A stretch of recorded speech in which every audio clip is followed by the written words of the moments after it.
Hello and welcome back from the break. The set that you all and we even here at the SCC amateur team have been waiting for all split. Belt Slap versus the Papis for our second and final set of the day and of the phase here for the EU SCC. J-Mac Tucker and Alpha Jackal on this momentous set. I mean, I'm literally bouncing with excitement for this one. This is going to be a fantastic set of SMITE. One that could even rival into an SPL caliber game with the way these teams have been playing. SPL caliber players across the board on both teams. You wouldn't be surprised if one of them can make a run at Worlds. And don't forget, I believe it's only going to be one of them is going to be able to find their way into that gauntlet-style bracket that hi-rez traditionally do. And between these two teams, it's really a coin toss. Phase number one, we come through Papis and Belt Slap. They face off, and Belt Slap just kick them to the curb. 2-0, quick, no problem whatsoever. We come into phase number two, and we start seeing a little bit of light out of the Papis. They're able to take a game off of them during the split, and then when it comes to the playoff time, they're able to take a set off of them.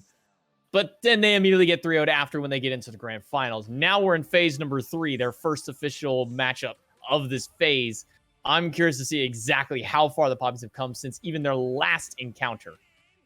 This is a rare opportunity for us as well here in the SCC team to cast a game against Belt Slap, because they're traditionally the prime showpiece team here, and they usually are taking the beginning of the streams before the SPL does kick off.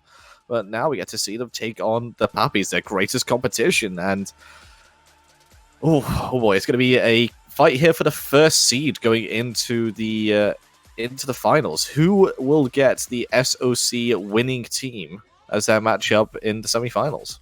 Well, I think we're holding you guys off for way too long. Picks and bans for game number one are underway as we get into the first of this three-game potential set here, this best of three for the Papis and Belt Slap. Papis have first pick, and what's the first thing they say? No Morrigan. Even though we didn't have the greatest performance on the Morrigan in the last set that we saw, these two teams, I cannot give Morrigan over specifically because of one player on that Belt Slap team. Johnny. I'm sorry, I'm going to have to revoke a brownie point from you on that one. Would it be better if I said I was being sarcastic and I knew that you're talking about zeros the entire time? Okay, I'll give it back to you. I'll give it back. Okay. You can't give zeros Morrigan. He was reigned as the best Morrigan. I believe that everybody revered him as the best Morrigan player in the world. You just can't give that god to him. Even if she is one of the worst gods in the game, he will make it look great. Oh yeah, it doesn't help case right now for Morrigan that Bomber's Mask was removed, something that made her incredibly potent just because of the extra movement speed that it gave, but I still don't want to play against it if it's against zeros. And this set, as you said, potentially going to a third game, I would not expect anything else other than a game number 3 here. As the standout bans coming out from the Papis, 2 Hunters. Don't want to give Arkil something safe. You know where their duties do lie here, and that is just to put Arkil under pressure early on as often as possible. And I do like that strategy. Most of the lifeblood of the Papis has been on Warchi, so giving him a good matchup, giving him the aggressive lane, that's something I'd really like to see. Well, the Papis are going to take Sobek for their first pick. And we've seen this a few times out of the Papis, whether it's taking it away or just in general grabbing it. Sobek has been a staple first pick for this squad, or first or something to take away immediately afterwards onto that one. But Freya Amaterasu for Belt Slap is not the kind of draft you want to be giving away. No, but I do feel like Papis have something to try and counteract this with. The All Run does quite well against the Freya, forces out the Valkyrie's discretion early. The Cupid is something I was 1,000% expecting to see. Warchi loves playing this Cupid. I was talking about giving him an aggressive lane, something to play on the front foot with. He will do that with this Cupid. And honestly, I wouldn't be surprised if the Papis, if it doesn't get banned by Belt Slap, like to take up a Kumbhakana. Back in the finals of Split 2, we saw them pick up Kumbhakana solo every single game they had against Belt Slap, and it worked wonders for them. Thought to be the final pick for Belt Slap to round out phase number 1 as we get into the second round of bans here. Belt Slap You're going to be looking to do a lot of the same bans that Papis are. Junglers and solo/supports here, most likely going into more support-oriented, though Sobek can round over into the support for that dual lane out of the Papis. And what do you know? Yamoja made it all the way here. Out of all the gods that we've been talking about throughout the day, especially in that first set, Yamoja made all the way to second round of picks. Or bans, I should say, before she was taken away. Yeah, that just shows you what these teams are valuing and shows you some of the mind games that goes on in picks and bans. The Freya Amaterasu is something you don't really want to give up. Okay, we can let Yamoja through a bit more, maybe something to counter it. The Thoth is a classic Zeros pick, so no surprise to see that taken up there. But the Wheelix ban here is kind of interesting. Beltslab could be looking for something that's very oriented around leaps, and maybe just a bit of a dash every now and then. I don't know about this one, but the Xing Chen, that sort of proves why they would have banned the Wheelix. Just get rid of the potential counter to the engage. I mean, not just that. You look at Olarun, Sanctified Fields. Your tiny little knockup that was kind of insignificant before has now been amplified to the nth degree. I mean, there's any tiny little bit of CC is just multiplied exponentially when you have this god into your draft. Speaking of the draft, to round it out, Khepri and Thor. So Mark is going to be taking Thor up into the jungle here, and the Khepri support to round it out. Belt slap. They have Johnny's pick, and it's Achilles. Not what I was expecting. Not a traditional Johnny pick, but given that they have a Khepri on their side, I think it was a toss-up between do they want Thanatos or do they want to go into the Achilles, and the decision hinged on that Olaran. I believe the Olaran Sanctified Field, which is just detrimental to the Thanatos, is what selected to go into this more bruiser-style Achilles, although he's going to build at full damage still, no matter what, because it is Johnny. So yeah. If you look at the draft, it makes a lot of sense why the Achilles was chosen here for the jungle. And with that, the draft rounded out there, Xing Qian most likely into the support role, throwing Alma in solo lane. So Belt Slap and Papis pretty much have their definitive drafts coming through here into game number 1 of where they go. Draco Marino onto the Khepri. Between Khepri and Ganesh, those are kind of the two signatures that we see out of this Papis support. Warchi on his, at this point we say his signature Cupid. I mean, yeah, you're kind of right. This is his signature pick at this point. Electing for 2 multi-potions and 2 health potions. Traditionally, we do see what Arkell has gone for on ADCs, which is the 1 multi-potion and 3 health potions. So because they don't necessarily need the multi-potion after the first round of boxing that they do, at that point the lane is established, and the pressure team will keep the pressure, and the non-pressure team will sort of give it up. Drake Marino going to pick up the Spirit Minion by himself. Watch he's staying a bit further back so he doesn't pick up that experience. But you see Arkell and Trixtag taking forever to clear that buff up. Gonna put them at a major disadvantage going into this lane. No, I stand corrected. They were going for the Alpha Harpy to begin with. Yeah, they lose 1 minion in the lane. They still manage to hold on to the Spirit Minion as well. So trading out the Alpha for 1 minion may not be the worst thing for us. They do manage to hit both of them level 2 off of that. So they will have the advantage coming into the lane. It's only a level 1 Warchi, but it is a Freya, so you're probably not going to have a whole bunch of kill potential anyways. Honestly, that's quite a smart play by Beltslap, and one that I don't think many teams have picked up on. Getting the Alpha Harpy quite early on to hit yourself into level 2 guaranteed after wave 1. Something a lot of teams may be looking to do now. Strixtank stunts out a couple of his own minions, but not too much worse than that. Johnny on the Achilles, we typically see him on more of the hyper carry assassins, the Bakasurs, the Ao Kwongs, Kali's, but this time going for something a little less traditional for him in this Warrior Achilles. I mean, how is this going to play out for Johnny as the game progresses? I think it's, like I said, I think it was a very smart pickup by them. Once to get the execute up against the Khepri, but like you said, not traditional Johnny pick. He's still going to play it as a full-blown aggressive assassin. But whilst his abilities are on cooldown, he is going to struggle to do what he usually does best. Most of the picks which he does have don't rely on having downtime in fights. They rely on just getting in there, doing the business until the business is done, and then getting out. So a bit of a different playstyle.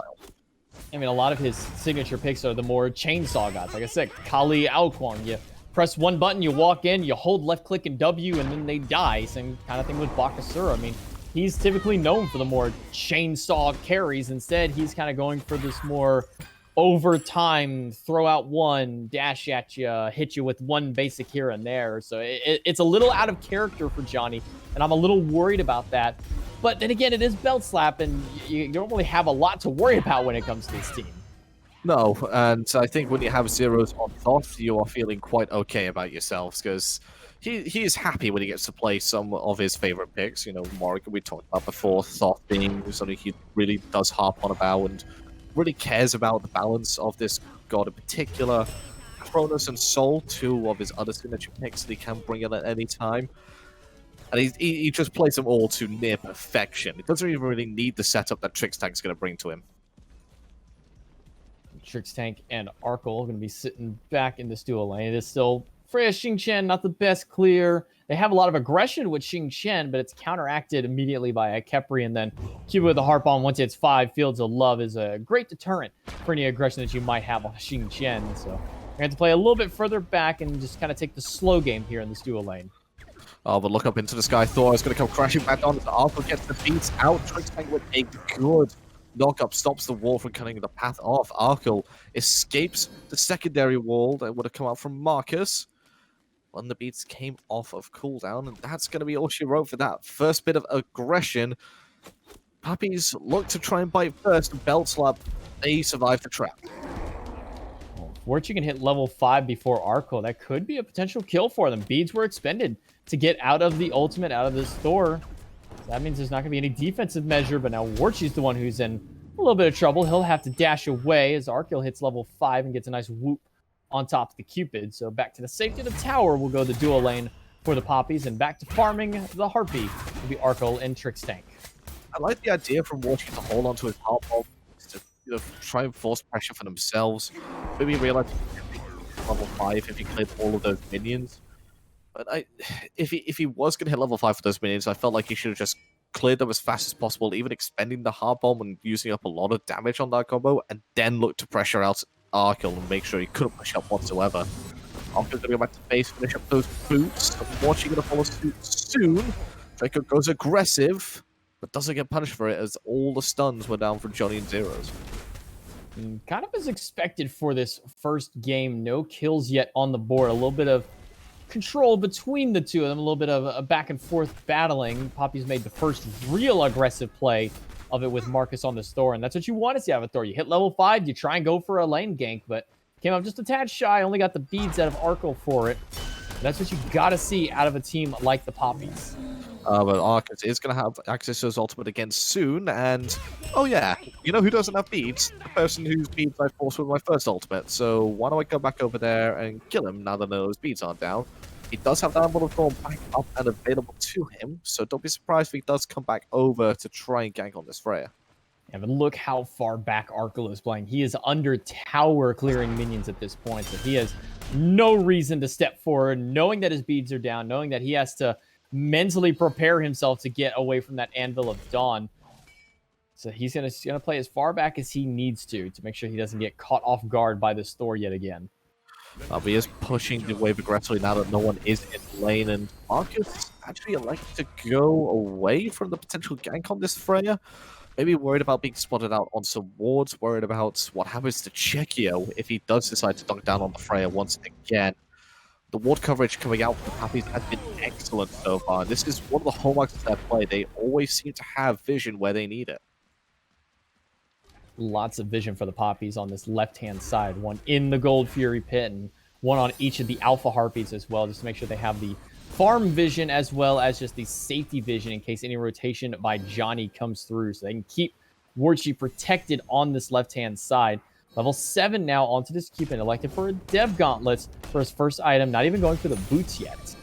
This just tells me that he wants to stay in lane of farm. We're going to force out that Anvil of Dawn, and from that, I would imagine the call has to be Arkle's beats are back up and doesn't have that Valkyrie's discretion to get away and potentially turn around on you. We're looking for the gank, but look who's also here. It's Johnny. Good whoop. That's me just waiting for the dash. Doesn't have to wait for it. What's she going to be the first one victim? Arkle gets himself off to a good start. And that's not what you want, is a fray of first blood, and Belt Slap are going to take full advantage of that one. Great rotation by Johnny. I think the dash was just on cooldown out of Warchian, so he had no means of escaping with ult and dash. There's nothing left for a defense onto this Cupid. Warchian very wisely holds on to his beads, knowing that he either gets out or he doesn't at that point. No use in trying to use the purification beads, so holds on to that relic for the next fight. No, he does hold on to that relic to just give himself a bit more safety. Don't think about a prime target for a gank. But look at the prime target for the fight. Johnny picks up Marcus. Trix Tank could be on the calling card here for a kill, and Checker does return that 1-for-1 trade in that engagement, but Johnny wants to try and get some more. Does still have access to that fatal strike. Doesn't matter if they do have that Kemper revive on them. And I think Checker is going to fight the dust here. Execute it. Johnny picks up his second kill of the game. And a beautiful evade and punish out of Zeros to make sure to lock him in place and deal enough damage to get him into execute threshold to set up that kill for Johnny. 2 on the board now for the jungle Achilles. And we were wondering how Johnny was going to play this warrior, and well, just the same as he does any other god.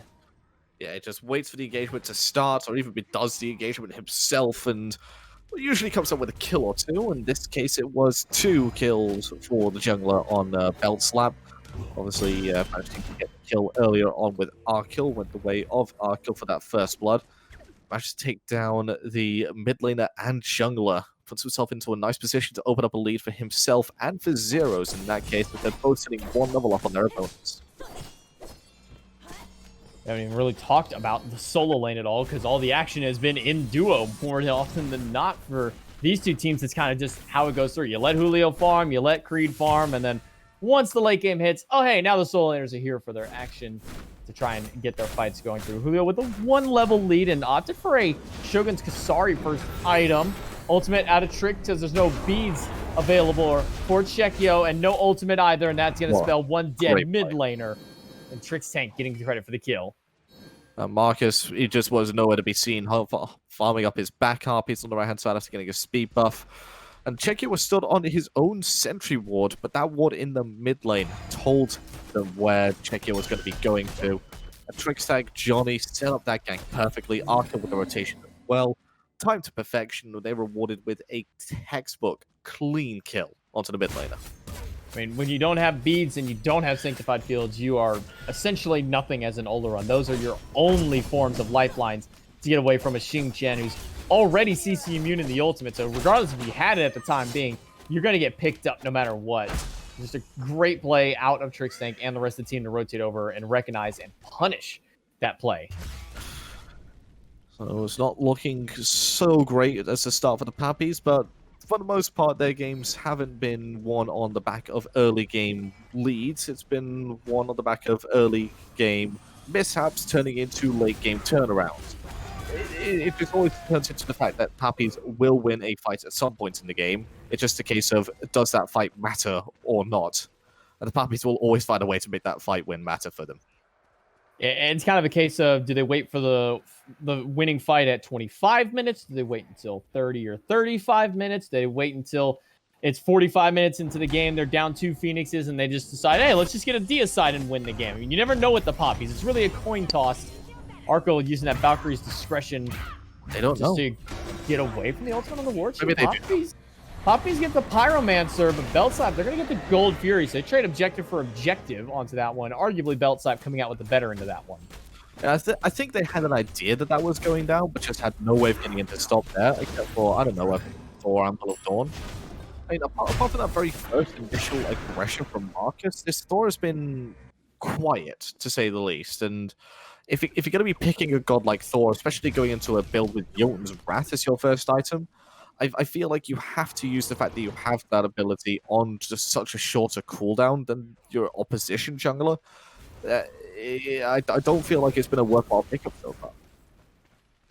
And Marcus really hasn't gotten any value out of his ultimate, aside from the very first one that he made 6 levels ago on this Thor. And ever since then, we haven't seen... I don't even think we've seen an Anvil of Dawn, let alone an effective one, that's gotten anything out of it, whether it's a relic or an ultimate or anything like that.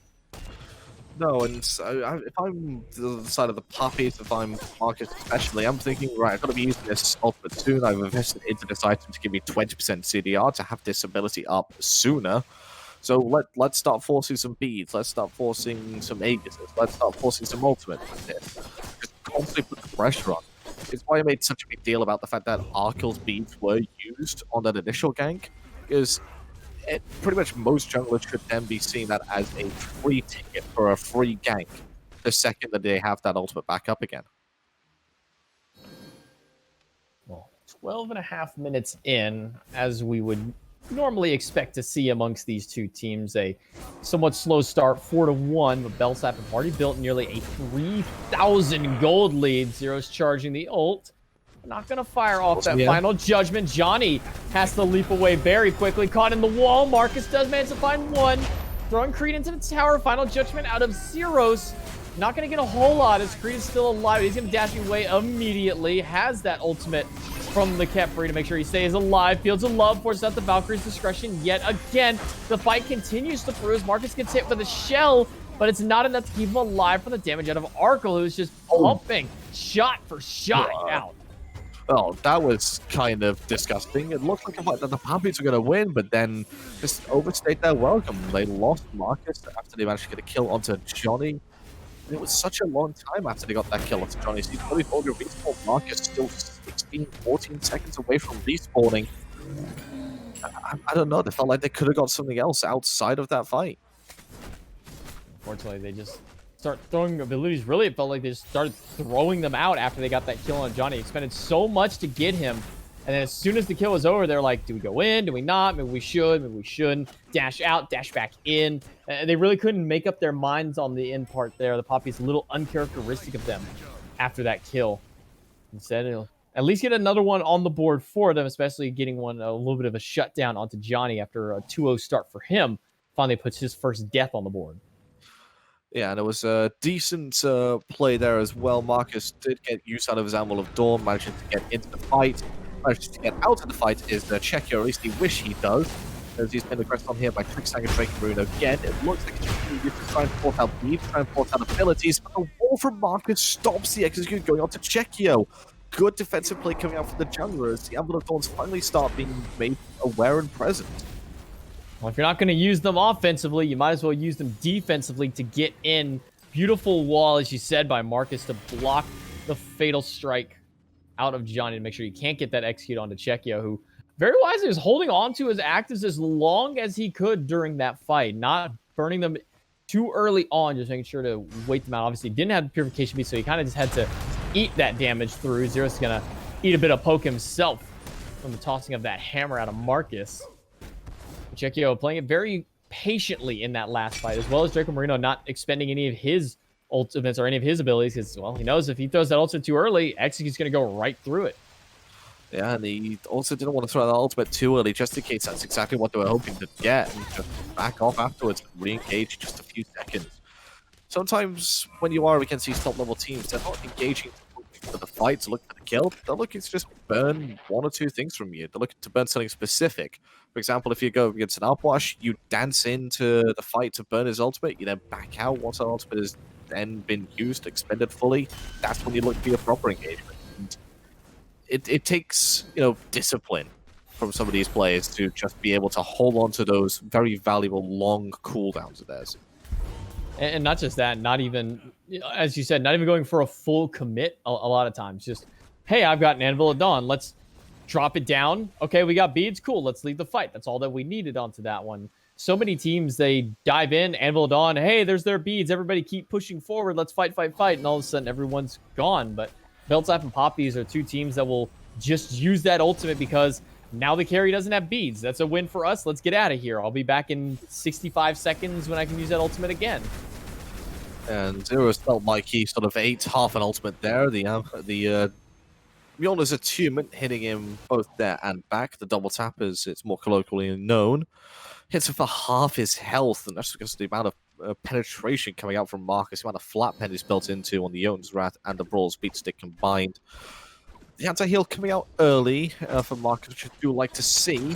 But it's not going to be used up on the gods you would expect it to be used on. Marcus, though, going aggressive.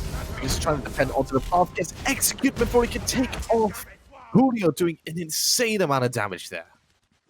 You may be CC immune channeling that ultimate, but you are sure as heck not damage immune, and that dazzling offensive setup just enough to put him in execute threshold for Johnny, playing it just as he would any other assassin. Hydra's Lament and now a Soul Eater being built by this warrior, going for that glass cannon build that we talked about all the way back in picks and bans for this player.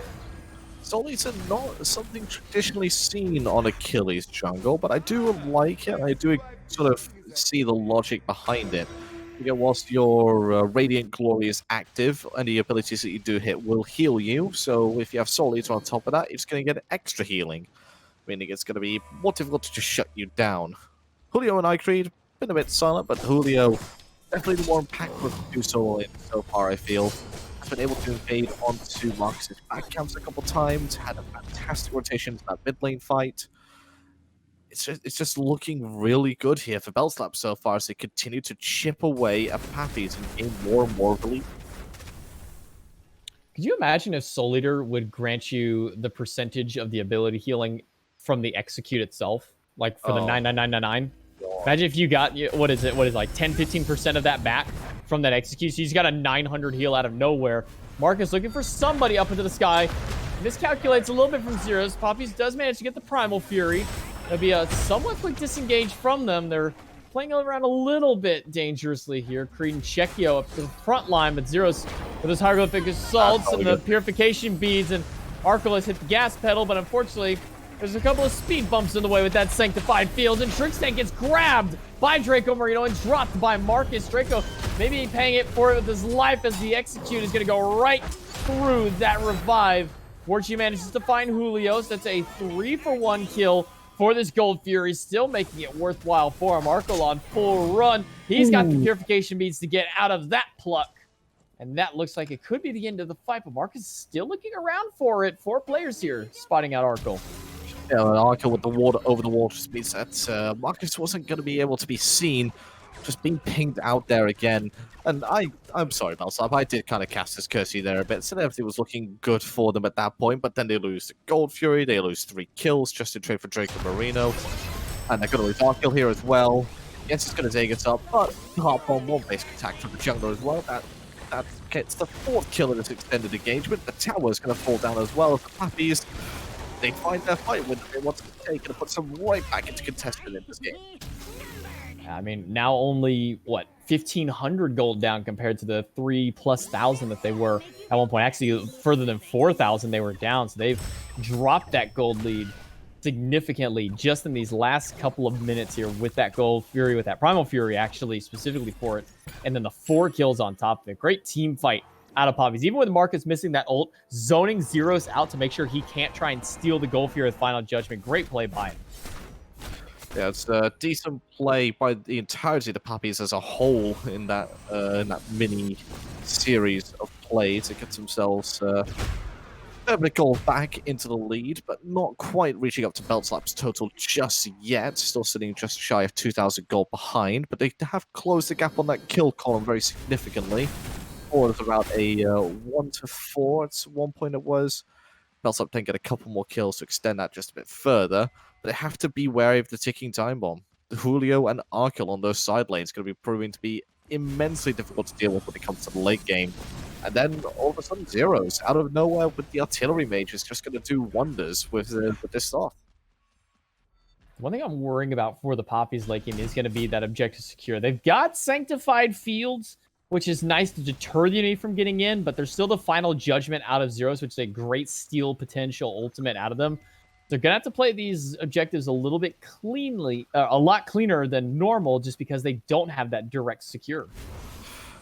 Yeah, I think that's just going to be what Marcus' job is, though. The second that they're going to commit to the objective, he goes up into his ultimate and scouts out the area. It's just one giant ward for the entirety of his team. It says, right, Dot's behind the wall charging up, wait for him, wait for me to land on him. Okay, I've landed on him, secure now, and that's going to be it. Or they just say, yep, he's running away, this is free.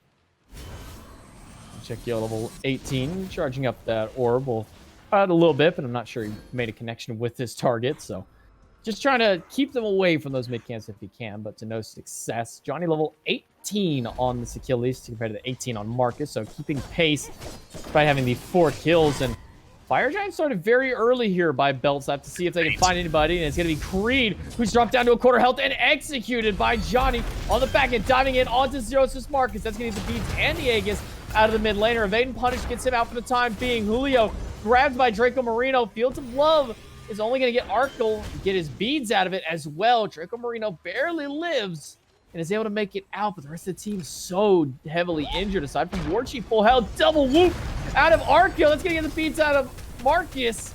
And Warchi is going to manage to find his way out too. Great whoop out of Arkle. It's been just a real good game here for Arkle on this Freya. And I think taking the snowback, nice. Giving up Freya for the snowback, not the play I would have done. It's just been too much for the handle so far. It was 2-1-3, just more damage potential, but pressure he's got after the early game. Those stumbles that he has had. It's been a real comfortable game here for this Freya, and the answers just haven't been there for the Papis. I mean, right now, Arkle has essentially been left untouched for the majority of this game on the Freya. It's a lot of the problem we saw in game number 2 of our last set, where nobody's really doing anything to stop this Freya from getting out of control. All 4 rings online now, by the way. All we need is a Soul Gem, and we have the Tom Brady build finished out here for this Freya. But Gold Fury being looked at by the Papis just to see if they can spot anybody out. But Arkle going to walk over and make sure nobody's actually taking that objective. Okay, time out for a second, by the way. This is Hello? Europe. You can't be making American references. You know, the Tom Brady build, what's that?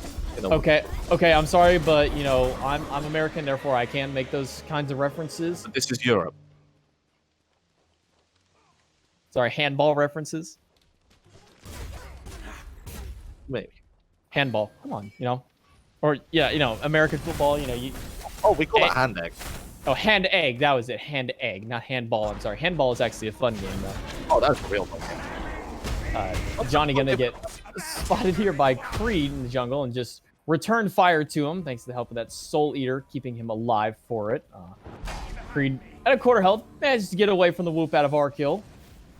Arkle will walk away, no problem with the Ring of Akate. All they need is really just some extra lifesteal on Stein, on extra lifesteal in the build, and they'll be all the better for themselves. They need a little bit more anti-heal on the other side to deal with it, which I'm seeing one Brawler's Beat Stick to deal with Freya.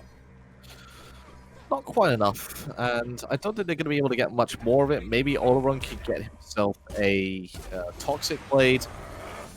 I would imagine there's got to be something extra here. It's only the one shell as well to help deal with the Freya, and it's not even upgraded yet from Draco Marino. So very difficult for them to get into range of this deadly ADC. There's been a bit of an attrition battle here from the junglers as Deviation does finally have a Trick Tank. They get pulled in, knocked up. They are stunned outside of where he wants to be. That does result in the first kill. The execute misses as Zero's forced down to Marcus as well. It's a good fight for the Papis. Arkle falls down as well. It's 3-0. And that should have been a 3-1, but Chekio escapes with a fair amount of health. And the mis-execute from Johnny, huge in that fight as well, making that ultimate out of Draco Marino got its, not essentially its full value because he didn't have any chance to revive from it, but not getting execute out of it is the biggest thing that you can have for this Khepri. Is I ulted somebody and they didn't die from it. Hooray for us. Papis lived through that fight. They hold their tier 2 tower. They're still down about 6,000 gold, 5,500 or so for it. But this is just the namesake of the Papis. We're down, we're down, we're down. Oh, hey, all of a sudden we win one fight. Now look at this. They push up to their tier 2 tower and have dropped it down instead. Papis come up with a big win, 3-0 in the exchange for it. And then a tower on top of it. Big thing for it, the Sanctified Fields out of Chekio was massive in that fight. Yeah, they can see on that bottom right exactly what happened as we all focused on the chase down from Johnny and Julio onto Chekio. Just holding a W key from Warchi. Good Sanctified Field into the Fields of Love. Stops the escape pass coming out from Zeros with the help of Marcus. And Arkle, left by himself, was forced to fall down at the last possible second. Thanks to the fact that they just picked off the rest of the members of his team. Left him isolated. Need another big ult out of Marcus. The last couple of fights that he's been able to land these ults have been wildly successful for the Papis, and I mean, when you have a jungler who's one of his namesakes is a big, giant AoE ultimate. Now, maybe not giants is the word to describe it. When you have a big AoE ultimate that can stun multiple people out, if you're hitting those, that's a win for it. If you're not hitting those, you might as well just kiss that team fight goodbye. At least get some kind of zoning tool or zoning mechanism out of it for it. But Marcus has been quite successful on those in these last 2 fights. No, a successful swipper here from Johnny means he's able to pick up a tier 2 tower. Creed's not happy about that, it's giving chase to the jungler. Lucas making his rotation as well as Chekio, but so is the rest of the team of Bellslop to help cover the escape route there for Johnny. Fire Giant spawning up again in 8 seconds, and I believe Bellslap have put themselves into a good position to get themselves ward coverage for it, but they've already forced the fight here. Have Papis, thanks to that Fields of Love coming out there, forcing the Valkyrie's discretion. Forcing the ult on Marcus as well, and he'll have to use it defensively just to get back to safety. A little bit of healing out of Chekio, and that's 2 big ultimates down, and a blink in from Trix Tank with the Whirlwind of Rage and Steel, but he's stuck inside the Sanctified Field. Now be a quick pickup for Warchi. Still stuck in the middle is Julio. The whoop out of Arkle misses. Heart Bomb out of Warchi. Double kill for the Hunter. Right onto 0-2 will go. Vein Punish is good, but how far is Warchi willing to chase for this kill? The answer is the Phoenix. He dashes in aggressively, misses the Heart Bomb and the auto. Warchi has the ultimate on top of him just in case he wanted a full commit to it. Instead, he'll go back to the tier 2 tower and clean that one up.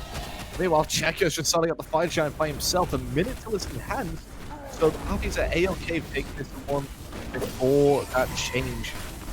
They get the tier 2 as well, and this is a good turnaround for them. They were behind for the most part. Now they find themselves in a commanding position.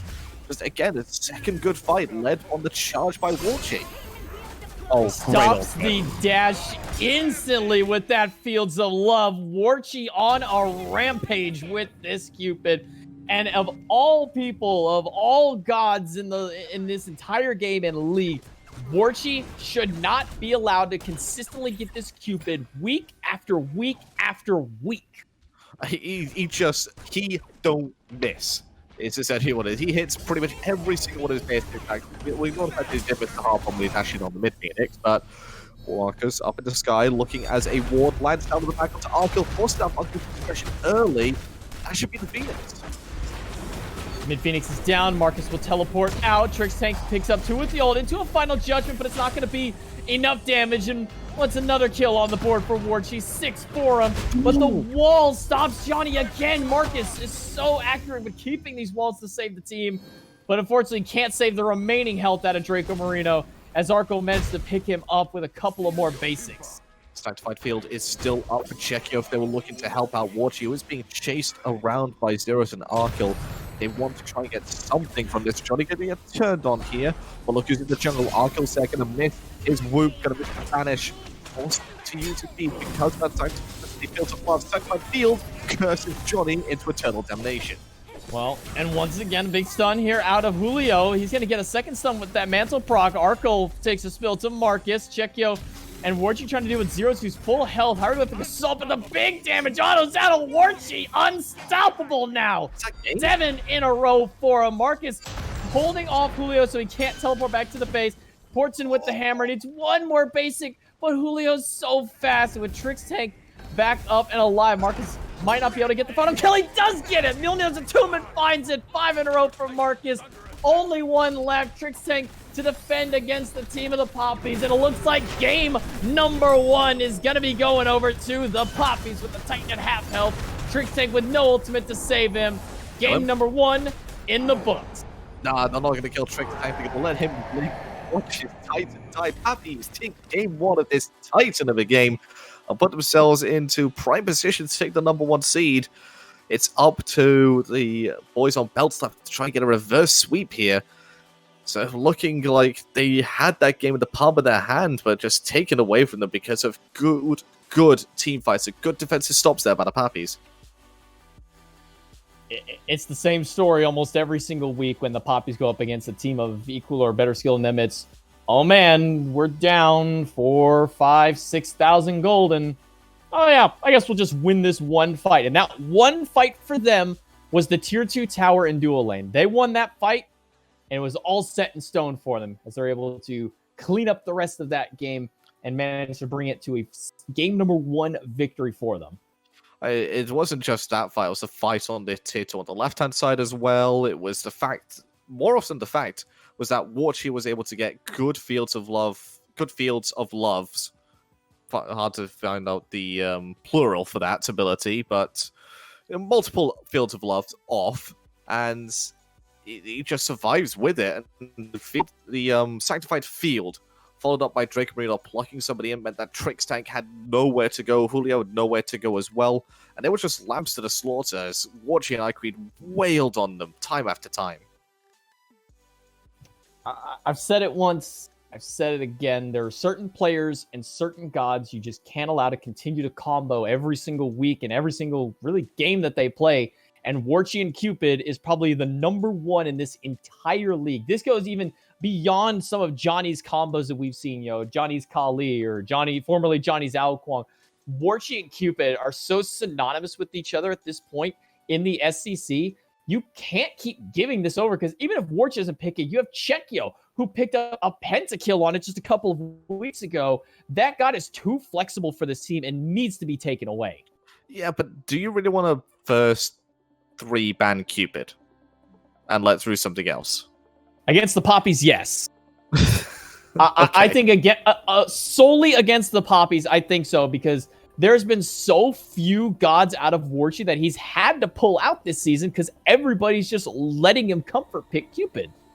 I suppose so, and you have to try and think about what you want to give them in return, though. In that last sort of picks and bans, Freya would have been what they would have had to give him instead. And if we have a look at the previous sets, it could have been the Morrigan that they had to give up. But it's a difficult situation to be in if you're a belt slap. I do not envy them whatsoever, and they're going to have a bit of time to think about it, aren't they?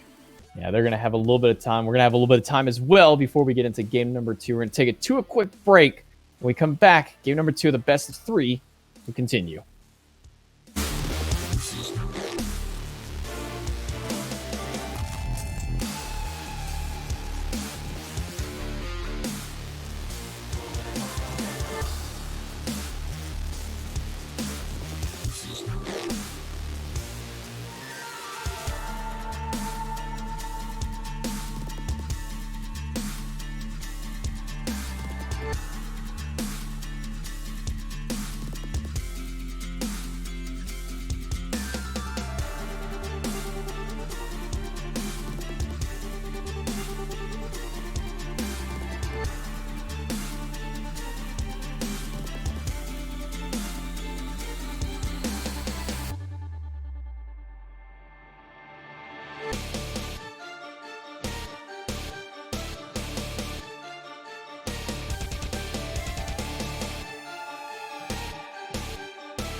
Game number 2 here for the Papis and Belt Slap are about to be underway for the European SMITE Challenger Circuit. J Mac Tucker and Alpha Jacko here once again on the cast, bringing you this, I mean, honestly, one of the best sets of SMITE we're expecting to see out of the European League and maybe even out of all of the SCC, as Papis continue to do Papis things, which is be behind for the first 20 minutes of the game and then come back and win it.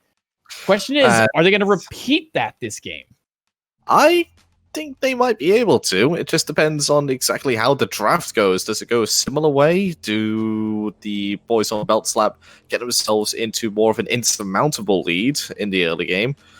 Or do the Papis find themselves in a rare position where they're ahead in the early game and just snowball to the point where they win? Do they have the Papis effect taken onto them instead? There's so many different questions, so many different ways this game could go, and you wouldn't bet against any of them happening. That's just the beauty of this set.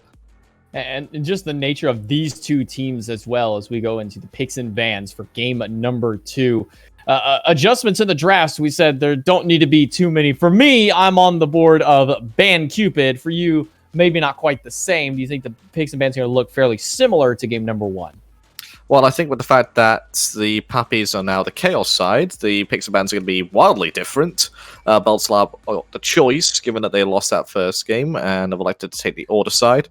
They could like to take away the Ola run. They felt like the Sanctified Field was one of the big issues for them, and I kind of tend to agree with that. It separated the fights and just meant that Trix Tank and Julio couldn't really do much in the team fights.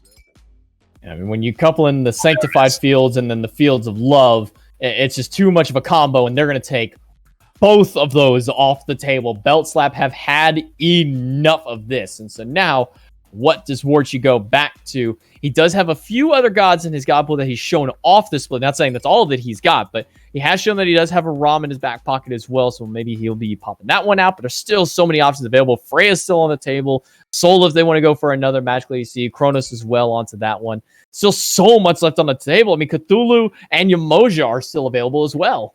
Well, I mean, Belt Slap have a free option of just picking Cthulhu right now, and I think they're going to take it, or they'll have a big plan to deal with it. And there it is. The Squid God himself is going to be your solo laner of choice here. Going to go on to Julio over there on the side of Belt Slap. But the Nemesis ban, yet again, they just don't want... They don't want the Papis to have this pick. And I kind of don't blame them. Whenever the Papis have had the Nemesis in the past, they've just ran riot with it, even if the Nemesis itself has not had the particularly best game. Xingqian and Rom on the board here for the Papis. So Warchi going to be going back to the Rom after week of Cupid play. He's got to dust off the old auto attacks, make sure he can hit all of those with Rom, because that's all he's got for him this time around, and that Astral Barrage ultimate as well. So we'll see if he's got the snipes on board. Belt Slap grab Jingwei to go into the duo lane. I will assume that we have seen some cheeky mid Jingwei a couple of times this split so far in SCC and in the SPL as well. Yeah, but that's this is Arca we're talking about. He is most likely going to be just taking Jingwei for himself. If he has the choice of taking anything, it would have been the Rom. Jingwei is defaulting to his second choice these days, although it does switch places with Hachi and the Freya quite occasionally.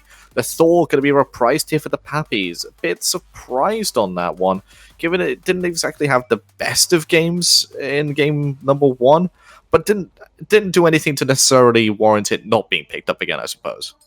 I mean, it's just Thor and Marcus. You know, if it's available, might as well pick it up. Don't give it over to Johnny as well. It's another pick you just can't give over to him, as well as the Kali that they ban away in the second phase, and the Freya as well, who was able to manage to get this far into the draft. So they weren't 100% sold that this Jingwei was going to be the only form of auto attack based carry for them as they took the Freya away. And Yamoja once again makes it all the way through here, as well as Kepri. They felt that was a big thorn in their side last game as well.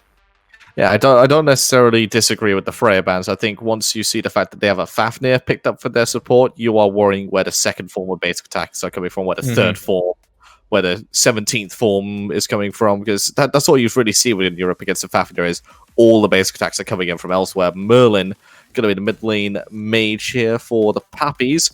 More traditional jungler here for Johnny on the back of Sora.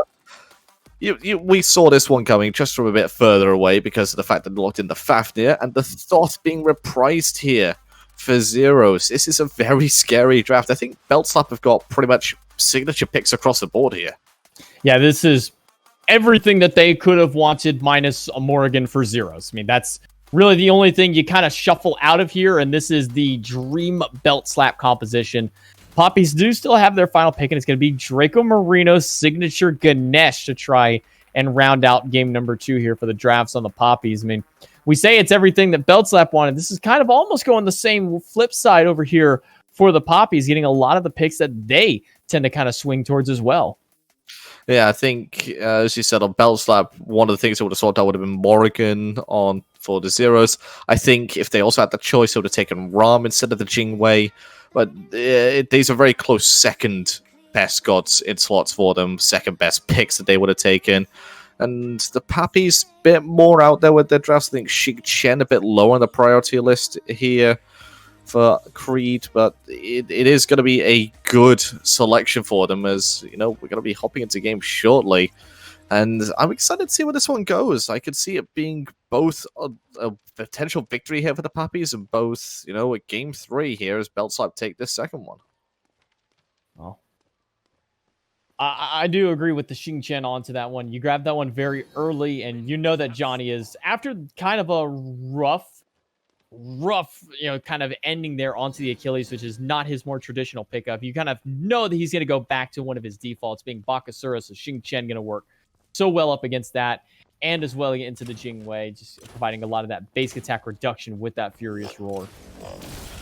Yeah, going to be a traditional start from both teams here. Watching on that Ram, as you see, is going to pick up this purple buff any second now. Going to outclear the side of Beltslap just a bit better. They're going to outclear Beltslap. And Beltslap going to go for their traditional start again, just taking away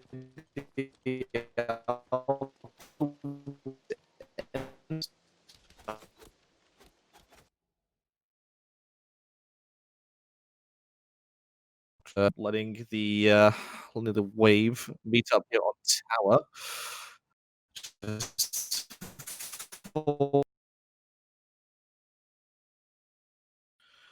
I'm going to be to have a bit of a problem with GMX.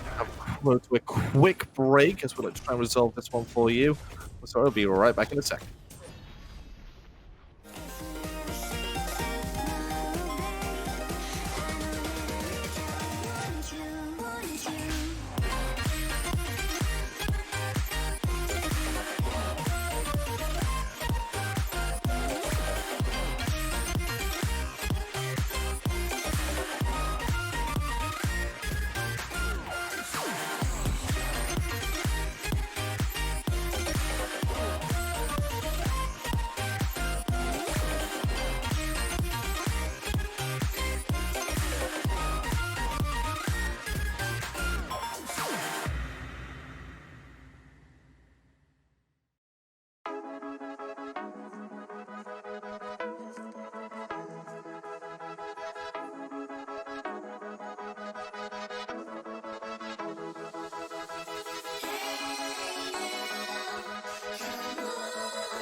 Welcome back to the game. Sorry about that. A little bit of technical issues with our voice comm channel onto it, but hopefully we got the action right back here for you. Didn't miss out on anything. Still a 0-0 game here, minute and a half in. Beltslap versus the Papis.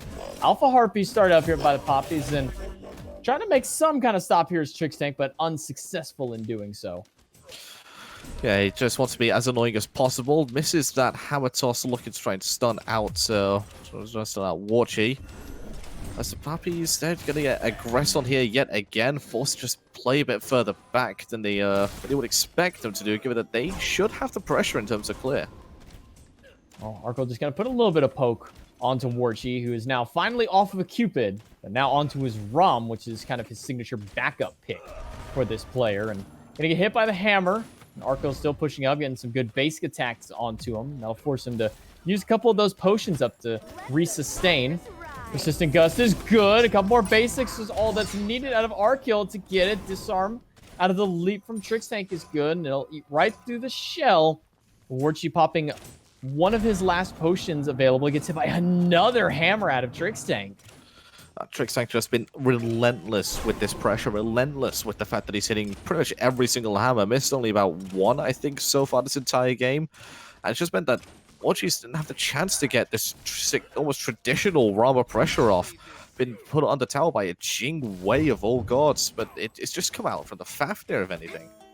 Yeah, I mean, Fafnir is kind of one of those, well, we don't really clear it well, but I'm a Fafnir, so we can kind of clear a little bit better kind of god, especially when you can stack up the minions and get a good persistent gust with the coerce buff on top of it. Warchi trying to juke out as many bases as he can, as Trix Tank is just playing a bully to him in this lane. And all the meanwhile, Drake Marino was trying to do this purple buff. That's where Warchi was trying to rotate to, but just didn't have the opportunity to get in there. But I think they recognize the fact that Marcus is in this left-hand side jungle, could rotate at any time. They're going to give it the chase on this one and allow Papis just the pleasure of having a purple buff. And they'll finally be able to pick that buff up for themselves. Draco Marino level 3. Gave Warchi a little bit more solo experience than he had originally planned on, but Trix and Arkill have been doing a great job of keeping them zoned away. Warchi just going to try and clear out some minions here and help Draco Marino hit that level 4 mark. But again, another big hammer. No dash available for Warchi. Marcus picks up a first blood onto Johnny. Meanwhile, Trix Tank finds Warchi. Draco Marino gets out. I'm sure we'll be able to get that first blood through there very soon for you on a replay. But first blood in the dual lane goes the way of Trix Tank and Arkill. Yeah, it looks like there was an ultimate trade going out in that mid lane. Marcus comes crashing down with that Anvil of Dawn. Johnny responds in kind with his Regurgitate. Just the damage coming out from the Papis. A bit too much for the mid lane. Sort of the opposite problem there for the Papis in the dual lane, though, as Beltslap find themselves with the first kill on that side of the map. That just comes down to, well, Trix Tank hitting every single one of his hammers, even catching Warchi's dash on that last one. There we go. We get to see the replay. Dunking down immediately is Marcus. Eating a couple of the minion damage, but the Mjolnir's Attunement, no setup for it. Just the raw double tap out of Marcus is enough to get that return kill, or get that first blood, I should say. Onto Johnny, getting it right before that dual lane. Zeros clearing out those camps. Meanwhile, Marcus can help clear out the blue buff for his solo laner. Striker Marino has made his rotation to mid. Trix Tank looking for a gank. Another big hammer toss onto Czechia. That's going to get the flicker out, but nothing more. Trix Tank on point with these hammers this game. Yeah, he's, like I said, he don't miss. I mean, the previous game it was Warchi not missing on the Cupid, but now it's Trix Tank not missing on the Fafnir hammers. This is why he was considered one of the best Fafnir players in the world back when he was back in the SPL. And Fafnir was the traditional, staple pick as a top scorer. Well, Julio now on the Cthulhu this game, going up against Creed's Xing Chen. Gonna get a bit of the fear off there by stacking up that madness onto a soul laner, which you're going to get those kind of stacks up pretty easily as Cthulhu and solo. It's kind of just free poke and free damage and a free kill as Johnny rotates over and uses that Regurgitate to dive under the tower. Second kill on the board for Beltslap. Hey, iCreed didn't have his ultimate available, used it earlier to force Julio into his descent into madness. And then there's just a free gank for Julio. The cripple field from that Regurgitate meant that he can't leap away. Now Marcus rotating back into the mid lane. Eats a hammer for his troubles from the side of Trix Tank. I mean, pretty simple to hit that one given he was point blank range. And Marcus, again, just not off to the races to begin with, but has had much better impact so far with this Thor than he did in the previous game, I feel. Our goal versus Warchi. We saw the first blood go the way of the dual lane and Beltslap. As far as the lane matchup goes, even though Trix Tank managed to get the kill for it, Arkill still having that pressure, that extra level up onto Warchi, and Johnny is going to go back to being Johnny. Farm up, wait till I have ult, then rotate over for another potential kill. Trix Tank and Creed look, or I'm sorry, Trix Tank and Julio looking for some kind of steal here onto the back camp. Marcus and Creed rotated through, but Julio is just going to walk away and dash back towards the tower. Czechia sits under his own tower with the pressure from Zeros. And they're just going to continue to do that every single point in the game that they can. So because they've got great safety in these two Guardians, Trixtank has that Draconic transformation to give himself a bit of immunity frames. Well, I say he's got a bit of safety on this Julio, but he's going to die to Marcus, who finds himself a assist this time with that Anvil of Dawn gank onto Julio, onto the Cthulhu. And iCreate gets some breathing room and probably get himself back up to parity this time. And this is what we need to see out of Marcus last game at the start, was consistently using this Anvil of Dawn. Last time he used it once until he was like level 13 or so. Trixtank showing signs that he is a human. Missing one of those hammers out there. Arco gonna take a wall double tap and barely get up into the airstrike. Warchi, does he have the shots out of range for the second one? That agility's extra distance able to get through. So Warchi unable to finish out that kill. The big gank out of the jungler there gets the beads out of Arceal. Yeah, and he doesn't even need the Anvil of Dawn to make that gank happen. Gets the beats, gets the airstrike as well out of Arceal. And this should be warning signs for the Belt Slap that the Papis want to come over here and gank consistently. Forcing the rollout is Johnny. Doesn't quite want to dive. I presume he was going to look for that with Trixtank being over the wall, but Trixtank calls the rotation for Draco Marino, and the presence of the big elephant alone is going to be enough to sway that dive. Well, Zero's going to eat one tap of the hammer, but not the second. Looking for that evade and punish. Will manage to find it. On to Marcus, and the final judgment out of Zeros will clean up the final shot and bit of damage needed to take down Marcus. Zeros now on the board with his first kill. Yeah, and he's managing to play the Thoth again. And it's going to be a better start for him than it was in the first game. So far, just slightly ahead of Chekio, thanks to the fact he has got that one kill, and Chekio's got that one assist. But the mid lane isn't where we're talking about most of the time. But the solo lane's not where we're talking about most of the time. It's mostly been a conversation about the jungler differences that we've been seeing. But overall, it's just been good solid play from both teams. And, well, nothing really separated the two so far in this game. Belt Slap do find themselves one kill up, and do find themselves up about 1,700 gold, just shy of 2,000 experience as well. But at this point in the game, you could really consider that even. I mean, when you're going up against the Papis, that's basically an even game. Until you have 6, 7, 8,000 gold ahead of Papis, you're playing even with them up until about 25 minutes in the game. Yeah, even beyond that point, even if you do find yourself 7,000, 8,000 gold up, they will bring that back. You can find yourself 10,000 up, and they will still find a way to win a fight, which that's usually the threshold, is what we say is in sort of like a coaching and a casting sort of way, is once you reach a 10,000 gold lead threshold, if you haven't capped out and finished all your items yet, that's usually the sign where you cannot lose fights unless you mess up.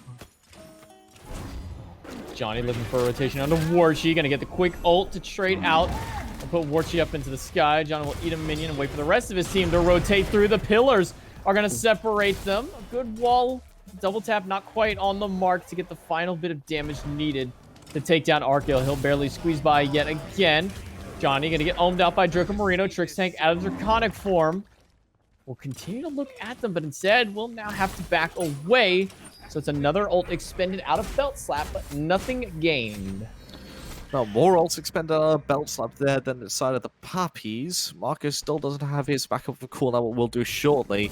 And I imagine with the ultimate advantage that they have, that is something that they'll be looking to use and look for a gank elsewhere. Just coming out of base now is Marcus, and I think we should be keeping an eye onto him very shortly to see exactly where he's going to be going. As Johnny just looks to farm up yet again with the Golden Blade, with the passive, with the attack speed boots. He is the fastest farming jungler out there right now. It's so hard to contest with the Bakasura early game, and that's why Johnny loves it, because he loves to fight early on, get those early kills, those early leads, and what better god to do it with than a Bakasura? The fact that Marcus is, even within a level and a half at this point, is a testament to how well he's been able to keep up with Johnny, because this is probably, aside from what used to be Johnny Aokwang, this is Johnny's #2 god, if not his #1 god now. I would definitely say it's still the Aokwang, then followed up by the Bakasura, then the Kali comes in close third afterwards. And after that, it just comes down to what he feels like playing at the time. He could be playing something like the Achilles in the last game. He could be playing the Hebo. We've seen that, happen a few times, and he's done well on those as well. Meanwhile, on the left-hand side, Arkle could get landed down on again by Marcus. Gets into the airstrike before needing to use the beats. So an ult-for-ult trade goes the way of the... I believe will go the way of the Papis, simply because of the CDR online for Marcus. And that right there is the hardest part of dealing with the Bakasura, is he can just walk up and eat your mid-camp on that left-hand side, blink in, and it's going to be the beads and the ult, and for Marcus, nowhere to go because, well, he just can't get away from him. Golden Blade boots and a hasten katana. It's the fastest jungler out there at the time being, so Marcus loses out on his Aegis Amulet, and he will go back to the fountain for the time being. Creed going to get the knock onto Johnny. Final Judgment being charged up out of zeros, but Warchi finds the kill onto Johnny thanks to the assist from Draco Marino in order to trade it out. It's a 1-for-1. That's a good rotation from Creed to stop that potential goal here from happening. It allows the rest of the team to put a stop to Johnny's shenanigans, put him into the grave for a second time this game. 2 out of 3 kills for the Papis have gone onto this Bakasura. The other one onto Julio. So Zero's Trick Stank and Arkle deathless so far, but I wouldn't say it's been clean for them. Beltime certainly have had some close shaves, especially Arkle. Back into the solo lane, a little bit of farming just out of Julio, hitting that level 14. Not a lot of action happening over into that solo lane, as most of it, again, has been revolving around this duo and mid lane. I think it's once again just been the fact that the junglers have been very active so far in this game. Marcus more so than last game, and I'd say the same thing for Johnny. Didn't have a standout performance on the Achilles, but did do the business that he needed to do. Did exactly what the Achilles picked up for, which was execute through that Capri revive. And now he's on something a lot more comfortable, a lot more traditional, a lot more fitting of Beltslap and their playstyle. Oracle's going to be picked up here by Beltslap as they get themselves advantage on this Skull Fury once again. But so far, a good amount of grouping from both teams means that they can't really look for the objective itself. Yeah, that was kind of one of the problems for Johnny last game. Is he got some early kills like Johnny does, but it's not a traditional Johnny God, and it felt more responsive than anything else in the drafts. It was kind of a, well, they picked this and we kind of need something to counter against that, so I'll go into this Achilles. But this game, it was kind of, well, now we don't need to counter anything, so I'm just going to play what I can carry with. And so far, 2 kills on the board for Johnny. Now, 2 deaths onto it, but that's just been trade outs more than anything. Johnny's in a much more comfortable position. And Johnny finds himself with a 1.5 level lead over Marcus. Finds himself going into a bow here is going to be the Atalanta's bow. But also finds himself just leaping away from a gank as Icreed puts out the spin to win. The washing machine of doom. That's going to need a good disengage from the solo laner. This finds 2 ultimates for the price of 1. Big leap out of Johnny to make sure to get away from that ult out of Icreed. And that's the problem with Xingqian, is if you don't get their beads and they have a leap, well, as soon as you ult, they're just going to jump away from it every single time. Warchi being blocked off here by Trickstank, but a stun into a hook slam out of the Xingqian. Trickstank will take a little bit of damage. He gets that leap off, but both of them walk into the slow that comes after the residual Dragon Breath. I know where he is. But Warchi lands right down into the clutches of Johnny. Purification beats in a big eat minion help team up with Arkle to take down the first kill in Warchi. Marcus Aegis is not going to be enough to save him as a double kill on the board for Arkle. Level 16 now on the Jing Wei. And 6 kills on the board for Beltslap. And Arkle's having a great set so far. Game 1 of the Freya had some fantastic play. Game 2 of this Jingwei has been put under a lot of pressure and has just managed to survive. Draco Marino avoids being spotted there. Still has his pillars. Doesn't manage to secure the objective as Beltslap do take that one. They find themselves with a commanding 4,500 gold lead. Still an experienced department. Most of that seems to be on this jungle, but you see everywhere else, almost across the board, 1 level leads outside of that. The small leads in the lanes are nothing significant. It's the 3-level deficit between Johnny and Marcus. And again, it's just because Johnny naturally has the Bakasura, you walk up and you can just take a part of a camp. here's the left side mid camp. That's just mine now. All I do is walk up and press a button. Right side mid camp, I'll just grab it now and I'll come back and grab the other one later when you're not paying attention. The cooldowns back off. I mean, Bakasura just has a naturally better farm game early on, and Johnny's just been able to abuse it so easily. Yeah, the changes to those duo side mid harpies when it went from 2 mini harpies to 1 big harpy really benefited Bakasura because he could steal the entire camp without needing to damage it once from your side. And it's just, well, Bakasura's here. There's no point really contesting it. He's just going to eat it and leap over the wall. Yeah. All he's got to do is wait for that timer to go down. He can just walk over and eat that one if he wants to, or he can look over and maybe try to take a bite out of Chekio, who is looking at his red buff. But now Johnny looking to this left-hand side for Warchi. Might be trying to make a big rotation under the tower. Drops the ultimate down. Warchi just waiting as long as he can, hoping he has something, but with no tower left to defend and 3 players on his backside, Warchi has no choice but to fight into him, and Arkil will get the final kill, or the final shot for the kill, bringing him to a killing spree. 3-0 for the Jingwei. And it's just been such a good game that I was pointing out for Arkil, and Johnny's been the facilitator of it, Trixtank as well. It's just been the setup here to put themselves into a good spot elsewhere. Across the map, the final judgment comes out, doesn't quite hit what it needs to be. Johnny gets put on the ropes with the silence, and he gets punished for his dive there. Good kill, going the way of Chekio.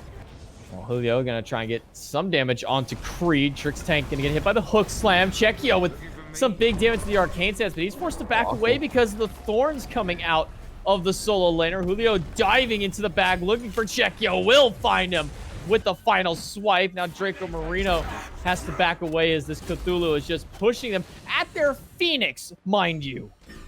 Yeah, I mean, you expect yourself, if you get underneath your Phoenix and, you know, even past it, that you're safe, you're home dry. That's, you know, you've passed go, but, you know, you've instead been sent straight to jail because there's a Cthulhu right there.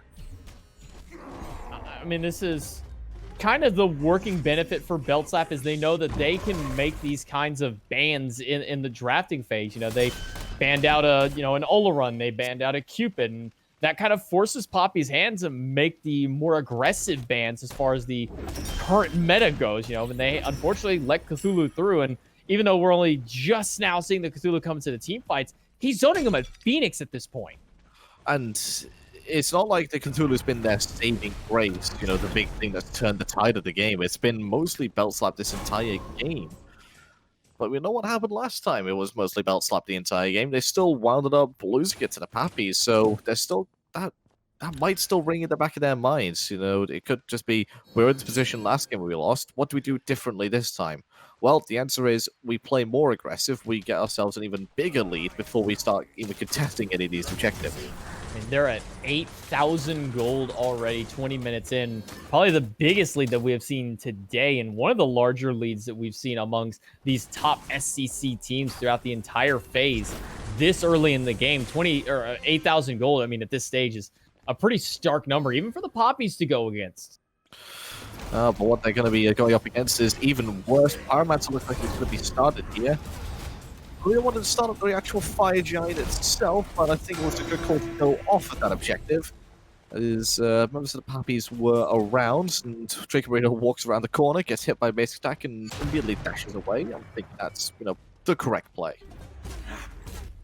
All 5 from Beltslap grouping around Fire Giant. The Poppies have to play a bit defensively, because they've only got 2 towers left to their name before the Phoenixes start to take a little bit of poke here.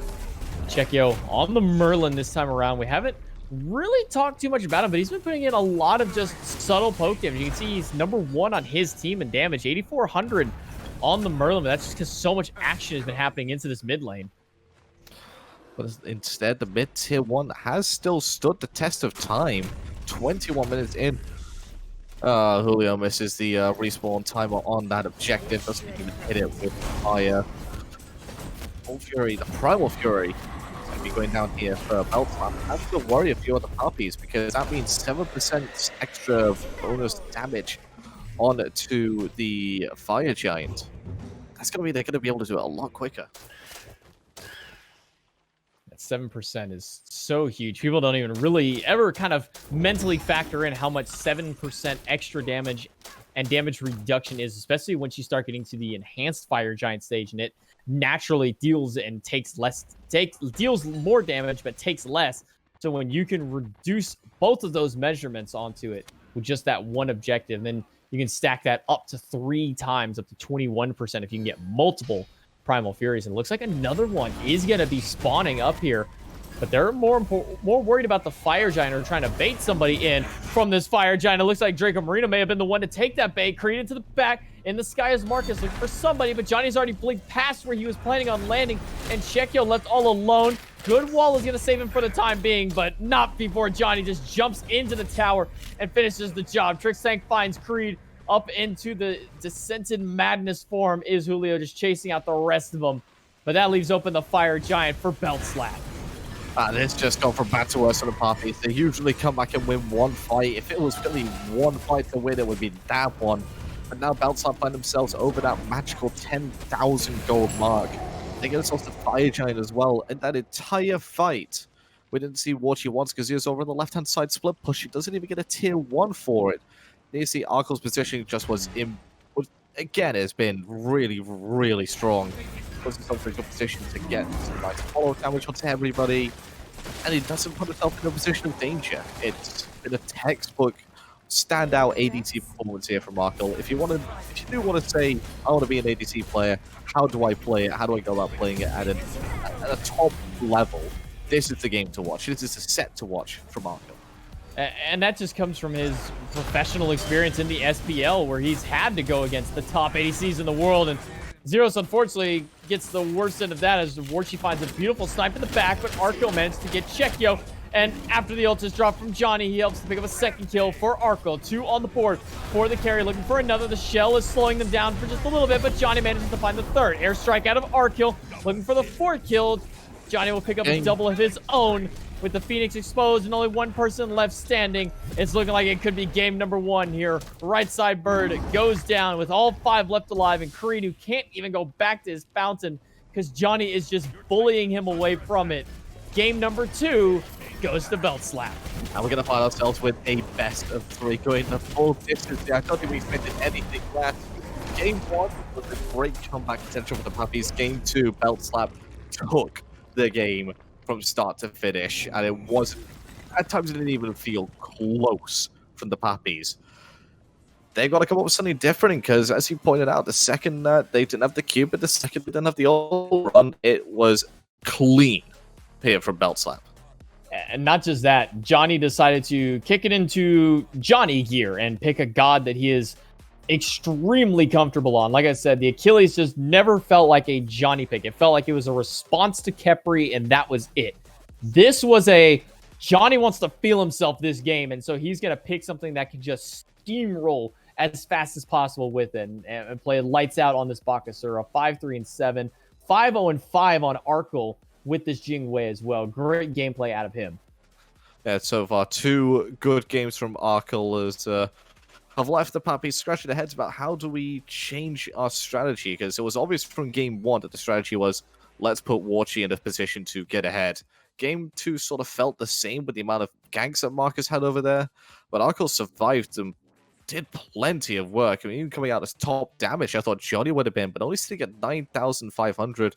I suppose when it's a 24-minute game, you don't really get the chance to get a lot of damage off in the end.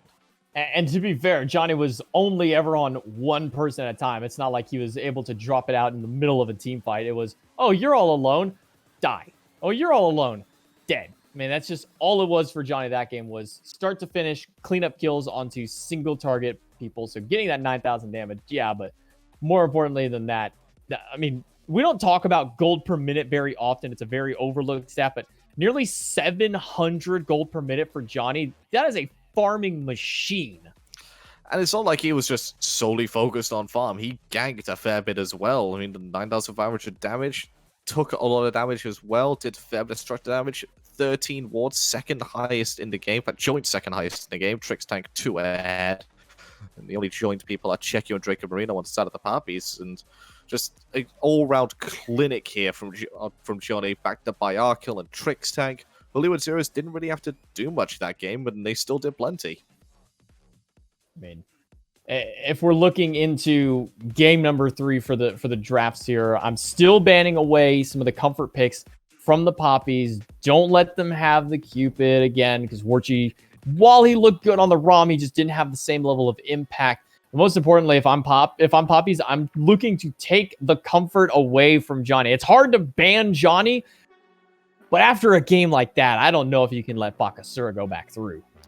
I think you can if you come up with a different draft yourself to help deal with it, but that draft most likely involved a Cupid, most likely involved a potential Poseidon in the mid lane, something to just kill Bakasura the second he steps foot into your side of the fight. Well, we're going to take a quick break. When we come back, game number 3, the final game of the night and of the set to determine who's going to be the number 1 seed for the European SMITE Challenger Circuit. We'll be back in just a few minutes to bring you the action.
Replaying your words there in my head. When you're not here, I'm stuck in bed. I'm starting to break. I'm starting to break. I'm starting to break down. Watch all of the bullets fall to the ground. You took a shot and I'm yours now. But I'm starting to break. I'm starting to break down. Break down. Break down. Break down.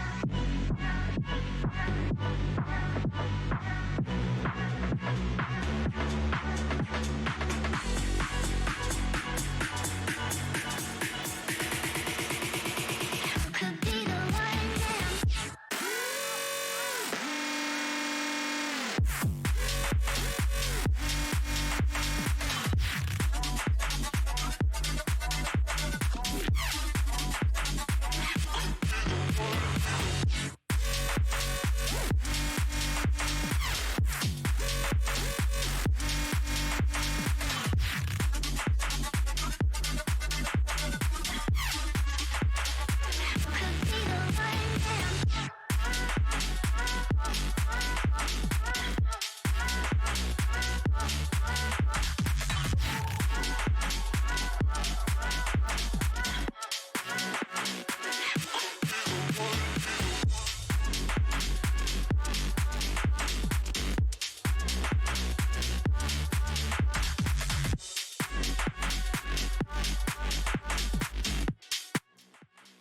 Welcome back to the last set of the split, the night, the match. Here with the Papis and Belt Slap. Game number 3. This decides it all, AJ. Who is going to come out to be the number 1 seed for the European SMITE Challenger Circuit? And it's all coming down to this final game. And these two teams have proven to be the equals of each other throughout the entirety of the SCC. I mean, from day one, these two teams are battling it out. Papis took a bit longer to get there, only finishing in 4th place in the very first split, but finishing 2nd, even taking a game off the Papis, the first team to do so. So first taking the game off Belt Slap, the first team to do so, may I add. And now in split 3, potentially going to be the first ones to dethrone them from the first seed. But they got to fix the mistakes that they made in that second game. I mean, it took 2 phases for the Belt Slap to drop a game off of anybody, let alone a set. And here the Papis are, bring them once again to a Game 3. And for you guys, Game 3, picks and bans are underway. What's going to change up as we go into the draft of the final game of the split? Well, the first change that you notice is the fact that the Papis elected to take the first pick slot again. And Beltslap back on that Chaos side. Do they have the ability to afford a Cupid ban? Do they have the ability to afford a Oleron ban yet again? We don't know, but the Jingwei has been taken off the table. The safety for Arkil potentially gone. Yeah, they saw that was a big problem, was just how safe Arkil was able to play in that last game. So making sure to remove that. But like you said, can Beltslap afford to make so many luxurious bans with them now being the first pick on the side of the Papis? And they're just going to do some throwaway bans here, taking the ROM off the table as well. They're either telling the Beltslap now, ban the Cupid and let us take a bunch of stuff, or just let us have the Cupid if we so want it here. Nemesis banned away by Beltslap, a much more normalized ban. Well, one of Cthulhu, Persephone, and Morrigan is going to be making it through here. That's a guarantee. Just how many is up to Beltslap, as one of them is banned away. Morrigan, very safe ban. Freya is potentially going to be through as well here from Beltslap. And do they let the Papis have Cthulhu? That is the question here. Persephone will most likely be the ban, I would say. But it's going to be Cthulhu. Persephone gets through, the most banned god in the SCC, and probably even in the SPL as well, has made her way through in the very final game of Split 3. Persephone for the Papis. I think this is the first time that we've seen her in the SCC that I can recall this phase, at least for the European side. I don't think any teams have allowed this goddess to get through. And here in the last one, the one where it matters the most, Beltslap allow it through to ban the Cthulhu. Will this come back to potentially bite them? Is the question. If it does, do they rue the fact that they ban the Nemesis instead? Because we know Beltslap, they'd like to have two very tanky, traditional frontliners in the support and solo lane, and then have the rest of them just flying out, doing whatever they can do in the sort of DPS department. And Nemesis doesn't allow for that sort of playstyle, but would they have just been able to sacrifice one of the tanks to then not have the Persephone? The Cupid and Xing Chen are going to go back over to the Papis as well. It is looking dicey here for Beltslap, as Papis have probably got exactly what they wanted from this draft so far. Warchi's back on his numero uno. The Cupid in his hands once again after a game 1 performance like he had. Sure, struggles a little bit early on, but gets that late game, and he was an animal. 7 kill streak. I don't think he died a single time after the kill streak had started up for him. So we know how good Warchi's Cupid is, and him getting it again. But Beltslap, they go with the Bakasur, and like you said, I think the Papis are now fine with this because they have the Cupid, because they have the Xing Chen. Yeah, I think it's more so the Xing Chen. The Xing Chen brings a lot of disruption, as well as reduces basic attack damage with that Furious Roar. The Kali going to be taken away by Beltslap, as is the Kepri. The Kronos Freya taken away by the Papis, because they recognize that there's just a lot of safety in those two picks for Arkil. So Beltslap, Arkil's going to have to dig deep into his god pool. I wouldn't be surprised to see a Hachiman, given that is sort of one of his default go-tos. And there it is, the Hachiman taken in response to the Cupid. A good call for it onto there. That just leaves their mid lane pick for Beltslap. Papis looking to round out their draft. What are they going to give to Chekio, and what are they going to put in the support's hands? A very aggressive Kuzumbo locked in here for the Papis. All that's left, I say mid, they had the Persephone. I completely overlooked the fact that we talked about Persephone the entire time. So it's up to Marcus as to what he wants to round the draft out with. And wait, what else but Thor? I mean, it's available. You might as well just grab it. It worked out well in both games. Not particularly the standout pick from both games either. But it fits into the draft well. It's a big beads burn, a big team fight ultimate, and they have those in swathes. It's a massive team fight composition here from the Papis. And it's also a draft that doesn't necessarily lose the early game that much.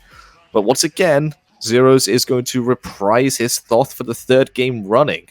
So it's just a matter of Thor and Thoth, who loses 2 games this set.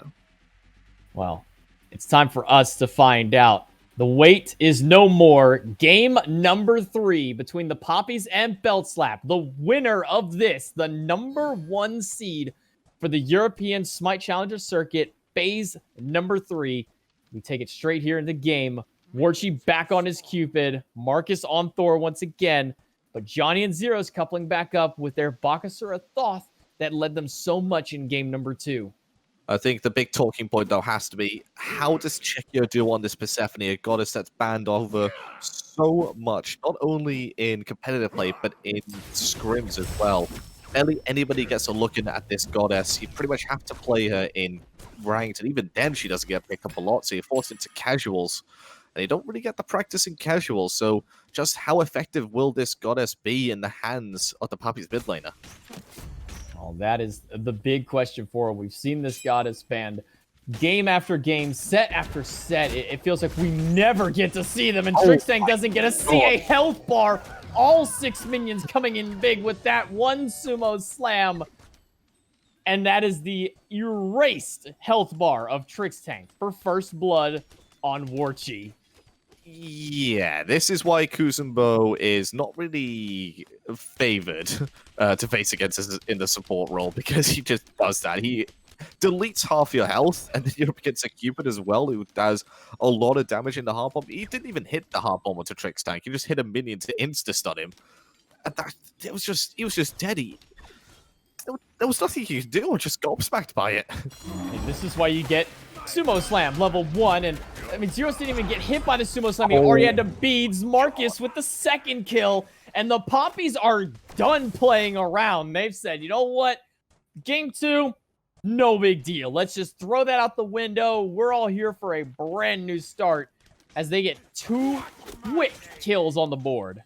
Okay, ignore me saying this whole game's going to be talking about Chekio, seeing how he can do on the Persephone. No, it's Draco Marino's show at this point. 2 assists for the Kuzumbo. He set up both kills perfectly, and Zeros has to play so far back now because he doesn't have the beats available to himself.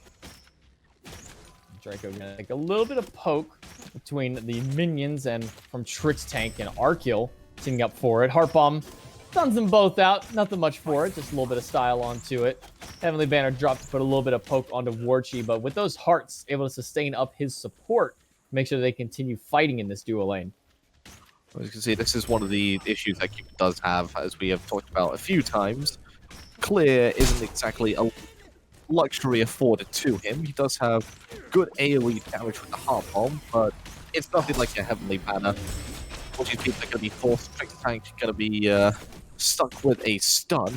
But the fact that Warchi's beats are down is going to force him to play even further back. And Blink is available for Trixtank, remember.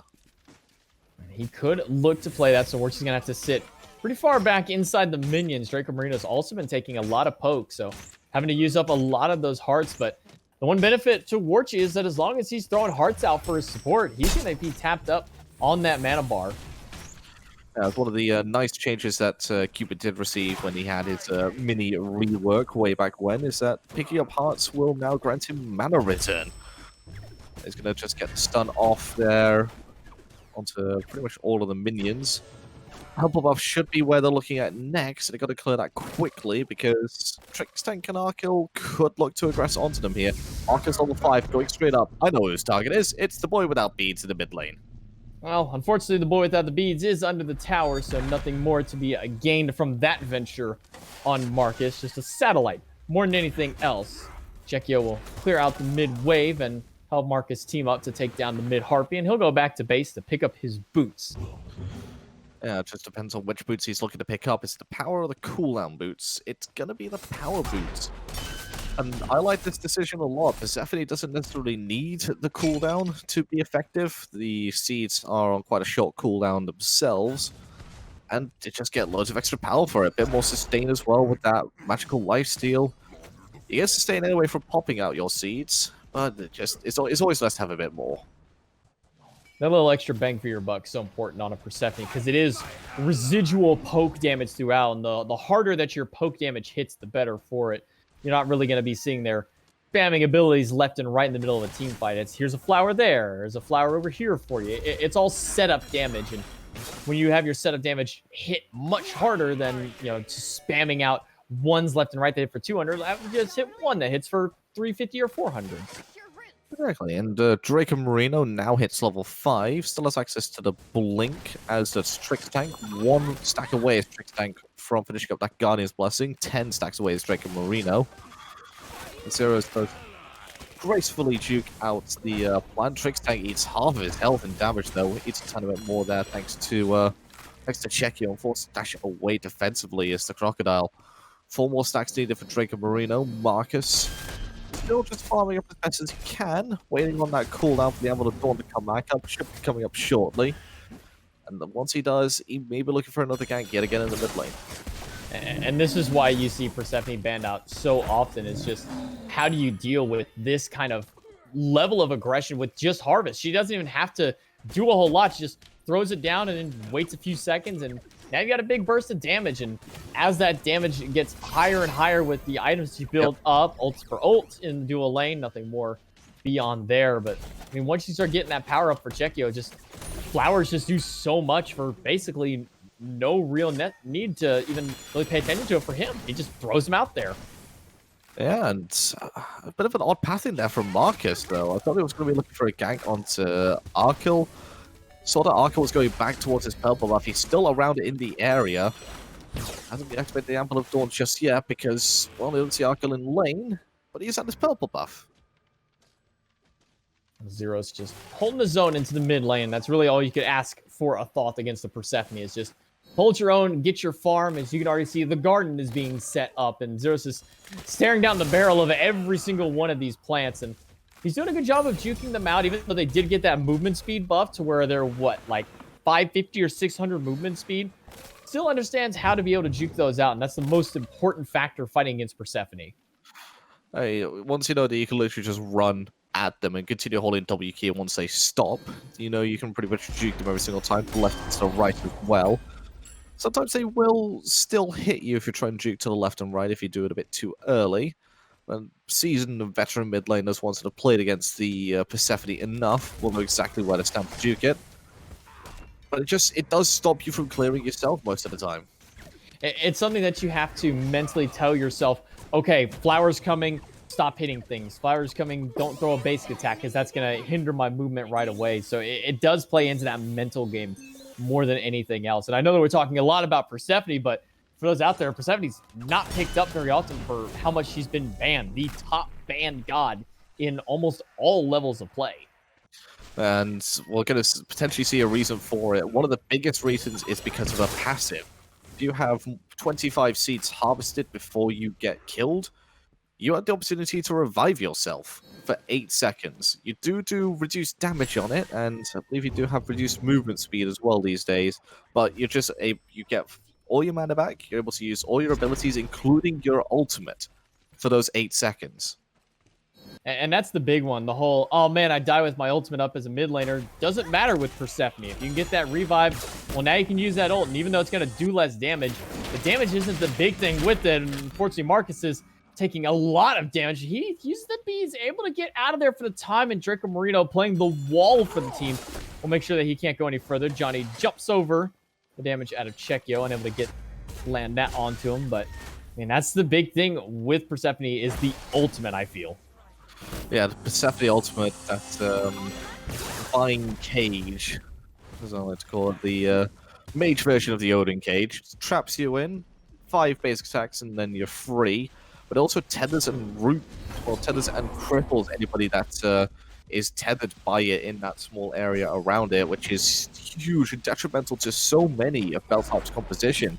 And Julio relies on the dash to get in and out of the fight, as does Johnny, as does Zeros, as does Arkell, as does Trix Tank. Trix Tank relies on this engage, in fact, with that charge play. So all 5 of them would be devastated to see that ability taken away from them temporarily. And not just that, it's technically unlimited range. It goes until it hits a god or a wall of some sort. So if you can find the angle for it, find the little gap, you can shoot that thing almost all the way across mid lane. So you might not even be able to see it coming before it's already at you and hits you on the way back into lane. And Marcus doesn't want to hit on the way into mid lane right now that his beats are down. He knows if he gets plucked in, it's going to be guns for him. Even if Johnny doesn't have his ultimate available to him, Arkell's going to be forced to use his, and that's just going to be a trade every single time that these ultimates are up and available. That's kind of the downside playing as Cupid is if they have a CC immune ult, that's going to be used every single time for yours. But that's also the trigger word for the junglers. Hey, their ult's down. Now we have to force their beads if they want to get away from you. So if I'm Warchi, I'm calling over to Marcus saying, hey, ultimate down on the Hachiman. That's his primary escape. I'll let you know when EI Jutsu's down, and we can get a kill on this. But Johnny wants to try and get some pressure back over onto his ADC, but he was spotted out by his Sentry Ward that you see just below that purple buff. And Warchi's going to play this one a bit passively, and that gets... just going to give Johnny the nod that this is not something he's going to be able to get right now. And Marcus was making that rotation over, but because of that ward, they both realized that Warchi was going to be A-okay onto this Cupid. And one of the priorities we saw in the banning phase was the magical ADCs and most importantly just the standard ADCs. Jingwei and Rom banned by the Papis basically kind of forced them to where they can't ban Cupid because they'd be giving so many other options away over to the Papis. So they kind of just had to let the Cupid this time through. Yeah, and they eventually wound up settling on giving them the Persephone over the Cthulhu. And over the Nemesis as well. The Nemesis really wasn't the biggest issue, I felt like, the last time the Nemesis was played against Beltline. But Trickstank in a bit of trouble there, charge praise away alongside the wall, but the Ricochet does come out. Marcus can get up to the sky before he eats enough damage. It's the A-okay. And again, duo lane, just an ult for ult trade. That's going to pretty much just be the name of the game. As long as it's just Warchi and Arkle there, it's going to be I Fields of Love, you mounted archery, we walk away like nothing ever happened, no big deal. And until we see these 200s get into the team fights, that's really just how that lane is going to go through. Chekio setting up the garden here onto the red buff to make sure they can clear that as quickly as possible. Level 12 now on the Persephone. Just slightly ahead of Zeros, who is level 11 on the Thoth, affecting for the Divine Ruin, just to get himself some anti-heal. And some early cooldown here for Chekio. Trickstank once again escapes thanks to that charge prey.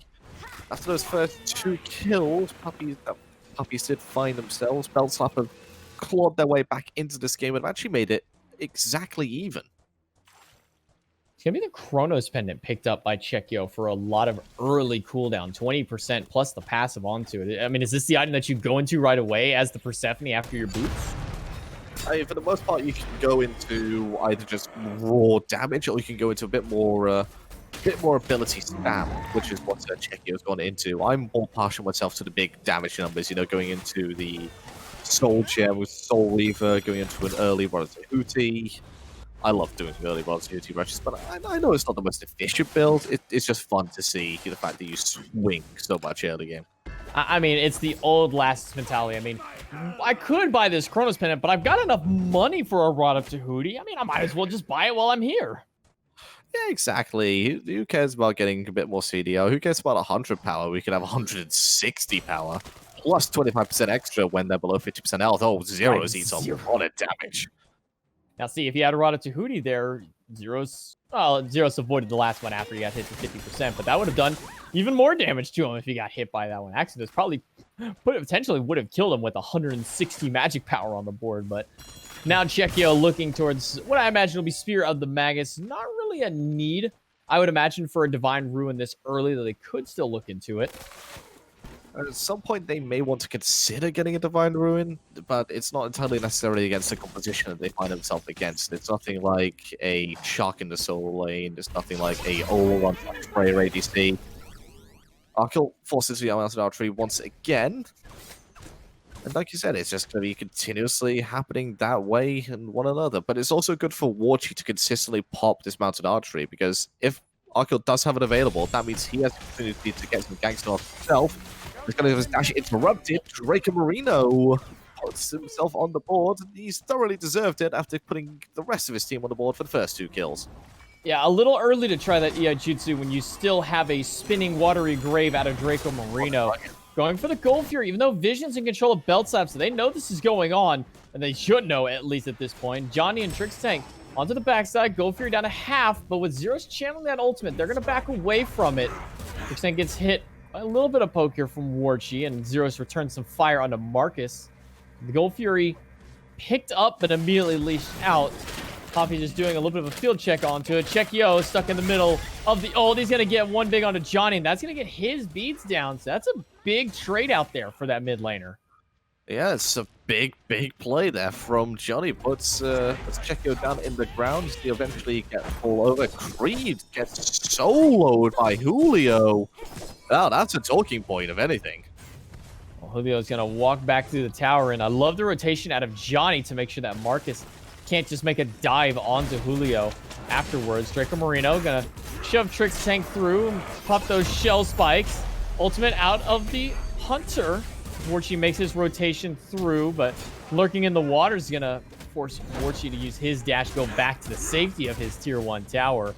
So tier 1 still holds for the time being, but I'm not sure they're going to let it just go for free. We get a look at the solo kill into that solo lane. Julio putting consistent poke through, willing to dive into that tower for how much health that he has built up onto him. And I'm not sure what the change here was for him to just continue sticking around. Jumps over the stun, and I would have thought that that would have been the end there, but one more basic, and the mirror was enough for Julio to get that, but Marcus manages to find our kill. Oh, that was a lot of damage going out for that double tap. And on that solo kill, Creed almost got his washing machine of destiny off. That would have killed Julio and got himself a solo kill instead. Just 1 second later on his ability to live, the Papis do destroy the Gold Fury. The fight has begun, and out comes that Cage of Doom, trapped in his back.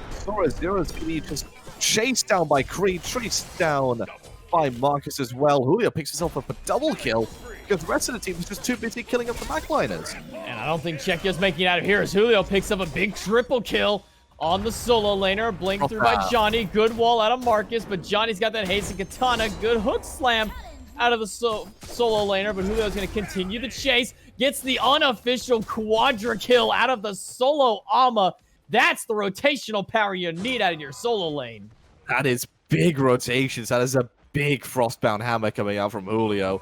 It was almost like they didn't expect it to happen, and they don't expect this to happen. A Fire Giant coming out here. You see Julio just making his way around the back in this fight. The rest of the members of Happy to go ahead and just run at the backside. They leave Julio to deal with Vorchi, to deal with Creed, to deal with Checkio as well. They just left Julio alone. Yeah, I don't think that they recognize that this was a Frostbound hammer, because the last time that Julio was seen and alive on the map, he didn't have that item. He just had Berserker's Shield. So all of a sudden, an Amaterasu shows up and you just can't move? Yeah, that's not something that you would ever expect as the Papis. Teamfight goes handedly in favor of Belt Slap. Sure, the Papis got the Fury, but 4 kills onto Julio with 1 team fight. That's a disaster in the making for Papis. What it also does mean is it's a double-edged sword. Julio, if he dies now, is going to give a huge gold bounty over to the side of the Papis, and will have a big gold swing you'll see on drafts in terms of both gold and experience. Regular Gold Fury is finally down. We'll start seeing just the variants of the Gold Fury coming up now, as looks like the Oni Fury is going to be the next one to spawn. Tier 1 tower on that left-hand side, though, will not spawn if Arkle has its way with it. It looks like Marcus is going to make one up. Tank makes rotation. Belt. Zero is also over here on this left-hand side. Don't forget, they do have the Fire Giant 18 minutes into the game. It's almost unprecedented to have it this early. So, really, the Papis do have to just give up these tier 1 towers. Yeah, at this stage of the game, tier 1 is not something you can just fight over, and Checkio can't even stay under tier 2 tower because Julio now with 6 kills online. Cage comes out, but it's not going to deter Johnny or Julio one bit. Tier 2 tower falls, and I mean, Johnny and Julio are putting on a clinic in this 3rd game. This was at the beginning a Draco Marino game, and Julio's just come over to put a stop to all of it. It's 6-0-0, both in 6 out of the 7 kills. The only kill he wasn't involved in was a return kill that Johnny managed to get quite early on. It's been a good... It was a good start for Happy. The Belt Slap just turned this game on its head. It's all thanks to the solo lane of Draft.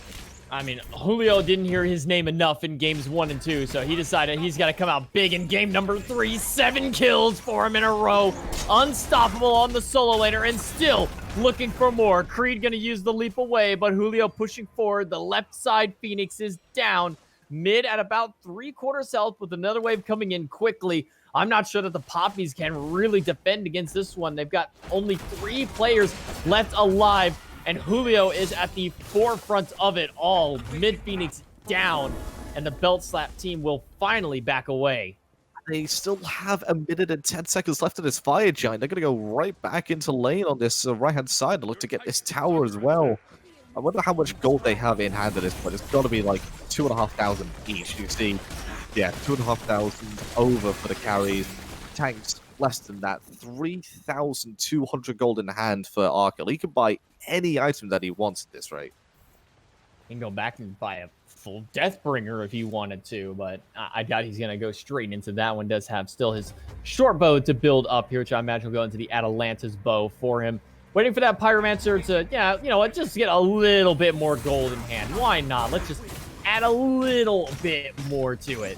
Pyromancer already down to half thanks to Arkell and Zeros on the backside, and objective goes down relatively quickly. Golden hand spikes up to 3,500 for the carry and 3,800 for Johnny, by the way. We didn't even mention that he's at nearly 4,000 gold in hand before he went back. Kin size finished up by him, and a Mad Guy's Cloak. Yeah, this is not the game we want to be facing up against the Bacchusor. Level 20 on both Julio and Johnny. The Bacchusor with that Magi's Cloak is just going to be, you know, more difficult to lock down. The first bit of CC that does hit him, he immunes it. That's going to be for 70 seconds before that bubble comes back up. Ooh, it's rough to try and lock it down. They do have the position to do it through the Papis, but the question is, can they do it from over 10,000 gold down? Yeah, you know, we talk constantly about how the Papis are the we play from behind and still do well team, but when you're 11,500 down, 21 minutes in, this is a lead that's even unsurmountable by even the Papis. This is a really hard game to play back into, especially with Julio being 7 kills to his name, undying on this Amaterasu, and by the way, full build now. They couldn't kill him before. How do they plan to kill him now?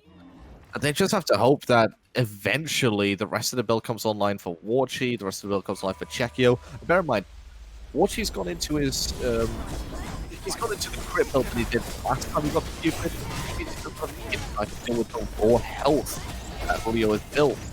It's going to come down to RNG for him. I'd say not the build I would have gone for against Julio, but it's the build I would have gone for against the rest of them. Well, Arkell and the rest of the team pushing forward onto this right-hand side. The last bird left standing for the Papis. Their last line of defense before the Titan. And once this bird goes down, that's considered the point of no return for most teams. Julio down to half. Arkell just focusing on the Phoenix. Fields of Love used onto nobody as Julio dives in the back. Marcus in the sky looking for anybody. Johnny's going to leap away, but a quick shell will bring a big defense for them. Back into the fountain, Marcus will go. Julio just going to resustain up on this Amaterasu to make sure they can be healthy for a potential Titan siege, but instead, they're going to back away. Yeah, Phoenix on that right-hand side did fall very easily. They're going to rotate through the jungle as close as they can to the base. Push that one down yet again, take it away. Mid Phoenix will also spawn in this very short period of time. Get their fire giant for another 2 minutes and 50 seconds. They can afford to take this one a bit slow. Wait until they've got the Phoenixes down again before they push into the base. How do you defend as the Papis at this point? It's only 24 minutes. You're down 15,000 gold. All birds gone. Now at the mid lane one, reset again, down to 0. This is the last stand. Minions pouring in on all sides. Draco Marino already down to a quarter health. The Watery Grave out. Creed all the way into the front line, but Johnny is healing away at the back line. Draco Marino down. Creed gonna throw out the ult to get one into the fountain. Checky will be able to get one. Marcus very low, gets plugged back into the background. Zeros gets another one. That's 2 down on the side of the Papis. Fields of Love doesn't find anybody. Arkell aggressively dashes onto Warchi. Manages to somehow slip through his Warchi as he gets back into the fountain. Chekio doesn't get to make it because Zeros gets the final judgment. Chekio somehow still able to get some poke out thanks to the revive from his passive. Arco going to get knocked back, but the Titan is at 10% health, and Johnny is slamming it down for a belt slap 2-0 victory, and first seed secured for belt slap. First seed secured, not for just the first split, not just the second split alongside it, but for the third split in a row. Congratulations to Belt Slap. After game one, it looked a bit dicey, but those second two games, especially that third game, that third game, that just looked like it was a difference of David and Goliath at times. It was unbelievably difficult for the Papis that third game. They just could not find their footing. Their footing. They started it out so strong with Draco Marino. They got the first blood on the Tricks tank, got a quick second kill on a Zeros, but beyond there, they just couldn't find any answer to this team. I mean, you sat there and we watched Julio free farm the entire game. Nobody was bothering Julio over in that solo lane. He comes back 7 and finally died at the very end. So end out 7-1 to end out the game. But again, they just didn't have the answer for Johnny's Bakasura. I think that they had the answer for Johnny's Bakasura. The composition was designed well to deal with it. It just wasn't designed well to deal with the absolute madness that was Julio running in with a Frostbound Hammer at the Gold Fury pit. That one fight single-handedly won Belt Slap the game, because not only did they get, revenge for the Gold Fury being taken off of it, but they got the Fire Giant pretty much from it. They got the Pyromancer. They got pretty much everything else on the map from it, just because of how much devastation was caused by it. And, of course, he ends with 667 GPM. Of course he does.